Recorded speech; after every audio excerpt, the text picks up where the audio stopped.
Tras chegar ao Parlamento Europeo, o debate sobre os vertidos da mina de Sanfins continuará na Cámara Galega. O BNG demanda da Xunta unha maior firmeza coa empresa concesionaria da instalación mineira.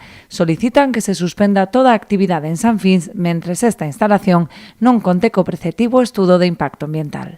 A mina de Sanfins sigue 14 anos despois sin estudio de impacto ambiental, co cal nos pensamos que todas as actuacións que viñeron despois son irregulares, porque as condicións que había que cumprir desde o principio non se cumpriron e, polo tanto, a partir dese momento, todo é unha bola de neve que vai medrando e que, efectivamente, supón cada vez un maior risco para a produción marisqueira desta ría e para toda a comarca. Entón, que pedimos? Pois volvemos a pedir, efectivamente, que a Xunta de Galiza retome o procedemento desde o ano 2009, desde o ano en que a propia Xunta de Galiza do PP concedeu esa autorización sin estudio de impacto ambiental, que é obrigatorio, que a empresa efectivamente presente o estudio de impacto ambiental, que mentras tanto se impida que se siga vertendo, que se controle esa contaminación e que se suspenda tamén toda a actividade mineira,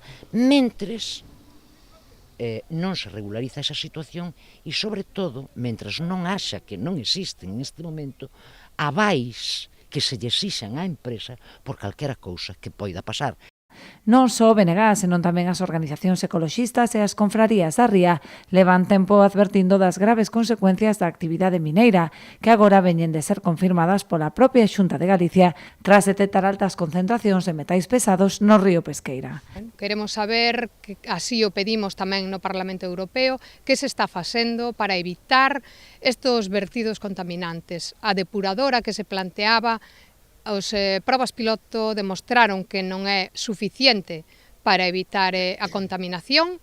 As últimas analíticas de augas de Galicia así o din, hai altos niveles de cadmio que é canceríxeno. Os actuais vertidos engádese o risco derivado da existencia de balsas mineiras que conteñen toneladas de lodos contaminantes. Na actualidade presentan un avanzado estado de deterioro, polo que a rotura dunha delas tería consecuencias catastróficas para toda a ría.